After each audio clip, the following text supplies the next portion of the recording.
It's fall, y'all. And even though I don't consider myself much of a baker, I'm in the mood to try something new.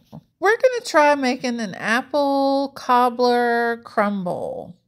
I don't know what the technical name for that is, but I found a recipe for an apple cobbler and I found a recipe for an apple crumble.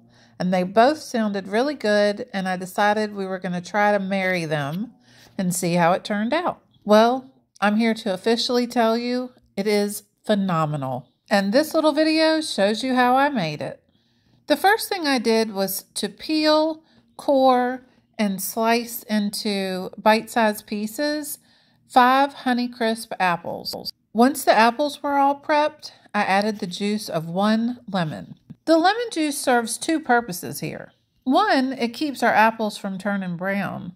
But 2, the acidity from the lemon juice definitely adds something to the flavor here. Once the lemon juice was added, then we added some brown sugar, then some granulated sugar, then we added a generous amount of cinnamon,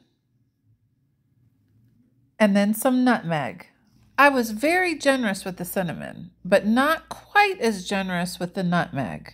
Then a pinch of salt, and then a couple of tablespoons of cornstarch. Then to finish off my apple mixture, I added about 2 tablespoons of honey. Then I set my apples to the side and decided to start getting the ingredients for my batter together. The batter is 1 cup of flour, a 1/2 cup of granulated sugar, a little bit of cinnamon, a little bit of nutmeg, 1 teaspoon of baking powder, and a teaspoon of vanilla. Then I decided, well, let's add a little vanilla to the apples. Then I wanted to get my crumble assembled, and I figured I'd come back to the batter in just a minute. In the meantime, I have also put my large cast iron skillet in a 375-degree oven with a stick of butter in it.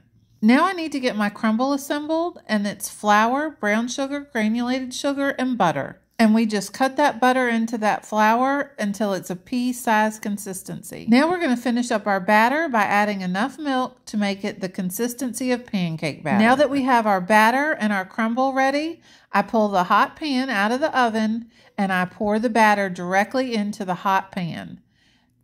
Now let's get our apples into the pan. Now if you want to be all neat and organized and make your apples all pretty, you go ahead and do that.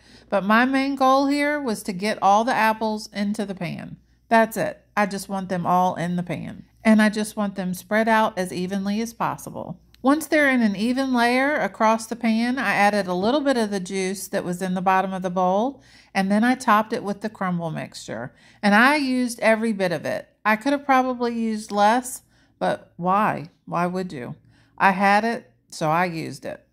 Now that we have all our components added to our skillet, it's time to get this apple crumble cobbler marriage into the oven. We're going to pop this in a 375-degree oven, and it's going to cook anywhere from 50 minutes to an hour. Just keep checking it.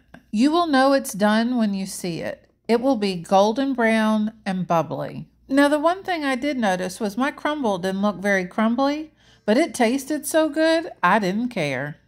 Y'all, this recipe turned out fabulous. So if you're looking for a dessert to bring on the fall vibes, this one is for you.